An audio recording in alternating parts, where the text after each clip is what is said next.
Everyone, this morning hope you guys are doing well. আপনি কি জানেন জর্জিয়া আলফারেটা শহরে এমন এক ট্রেল আছে যেখানে আলো, মিউজিক আর উৎসব একসাথে হয়। আজ আমি আপনাদের নিয়ে যাচ্ছি alpha loop light on the loop holiday ইভেন্টে। আজকের এই ব্লগে আমি শেয়ার করব আলফারেটা জর্জিয়াতে অনুষ্ঠিত এক অসাধারণ ইভেন্ট।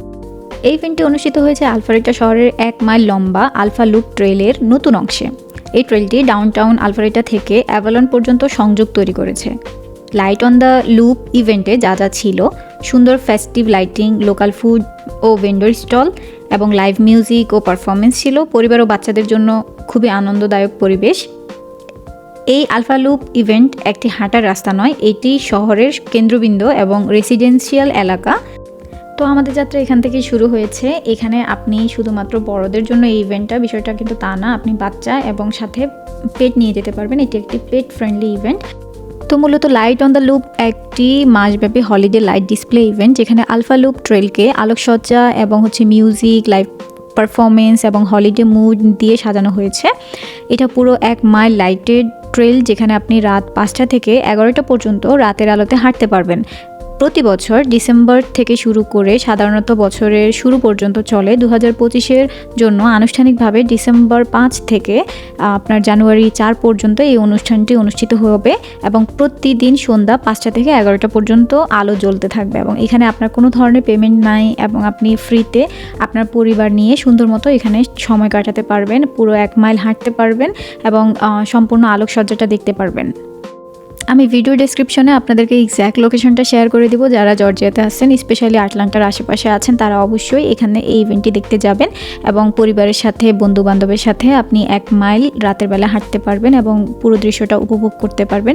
এখানে আপনার কোনো ধরনের পার্কিং ফি নাই এবং আপনার এই ইভেন্টে অ্যাটেন্ড করার জন্য আপনাকে অনলাইনে রেজিস্ট্রেশন করতে হবে। রেজিস্ট্রেশন করার সময় আপনাকে উল্লেখ করতে হবে আপনারা কয়জন যাবেন।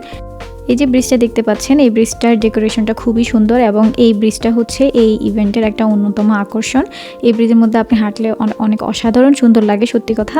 এবং আপনি এখানে অনেকক্ষণ টাইম স্পেন্ড করতে পারবেন। আপনি যদি 5টার দিকে আসেন, তাহলে 5টা থেকে 11টা পর্যন্ত আপনি এখানে পুরো দৃশ্যটা উপভোগ করতে পারবেন পরিবার পরিজন নিয়ে।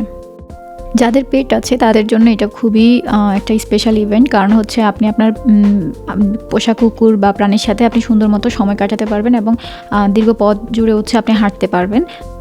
লাইটস অন দ্য লুপ উপভোগ করার পরে আমরা চলে গেলাম আরেকটা জনপ্রিয় জায়গা, অ্যাভালনে। আপনি চাইলে এখানেও আসতে পারেন এবং এটা দূরত্ব বেশি একটা দূরে না, খুবই কাছে। আপনি যদি পরিবার নিয়ে আসেন, তাহলে এখানে অ্যাভালনের আইস স্কেটিংটাতে আপনি সময় কাটাতে পারেন। আপনি চাইলে এখানে টিকিট সংগ্রহ করে আপনি আইস স্কেটিং করতে পারেন। তো আমরা যখন এসেছি, আমরা এসে দেখলাম যে সবাই এখানে বরফগুলা পরিষ্কার করতেছিল এবং বাকিরা টিকিট সংগ্রহ করতেছে এবং এই জায়গাটা সবার টিকিট মোটামুটি একটা বাঞ্চ আকারে টিকিট সংগ্রহ করার পরে এটা ওপেন করে দেওয়া হয় সবার জন্য। আর চারপাশে তো অনেক সুন্দর করে লাইটিং করেছে। আপনারা এখানে চাইলে খাবার দাবারও খেতে পারেন, সাথে ফুড স্টল আছে। আর যদি আপনারা শপিংও করতে চান, এখানে শপিং করার জন্য স্কোপ আছে। আমার কাছে চারপাশের ডেকোরেশনটা খুবই সুন্দর লেগেছে। আসার পরেই দেখলাম যে এখানে বরফগুলো পরিষ্কার করতেছেন। তো এখানে কিছুক্ষণ সময় কাটানোর পরে আমরা রওনা দিলাম, যেহেতু বরফ পরিষ্কার করতেছে এবং ইভেন্টটা এখনও চালু হয়নি, মানে এখনও পর্যন্ত আপনার স্কেটিংয়ের জন্য সবার জন্য উন্মুক্ত করেনি। বরফগুলো আগে পরিষ্কার করবে, এরপরে গিয়ে সবার জন্য এটা উন্মুক্ত করবে। তো যেহেতু এটা আমার ফার্স্ট টাইম ছিল, আমি এখানে স্কেটিং করার সাহস করিনি। ইনশাল্লাহ নেক্সট টাইম করব।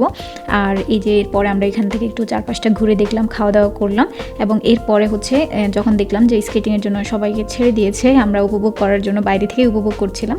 তবে এখানে একটা জিনিস ভালো যে আপনি চাইলে ধরে ধরে স্কেটিংটা করতে পারবেন। যখন আপনি আয়ত্ত করতে পারবেন, তখন আপনি মিডলে যেতে পারবেন।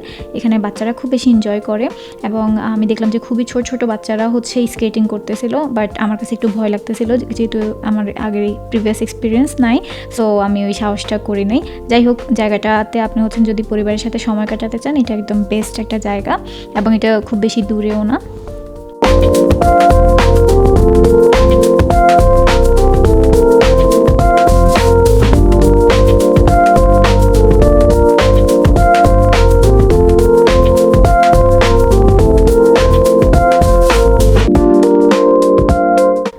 তো আজকের লোকেশনটা আপনাদের কাছে কেমন লেগেছে অবশ্যই কমেন্ট করে আমাকে জানাবেন। আর আপনারা যারা হচ্ছে ভিসা ইন্টারভিউ নিয়ে স্ট্রাগল করতেছেন, আপনারা কোন কোশ্চেনের ক্ষেত্রে কোন কোন অ্যান্সার দিবেন, তারা অবশ্যই আমার চ্যানেলটি ভিজিট করবেন এবং ভিজিট করে হচ্ছে আপনারা আমি ভিডিও ইন্টারভিউয়ের জন্য প্রত্যেকটা ভিডিওতে ডিসক্রাইব করেছি কী কী বলতে হবে।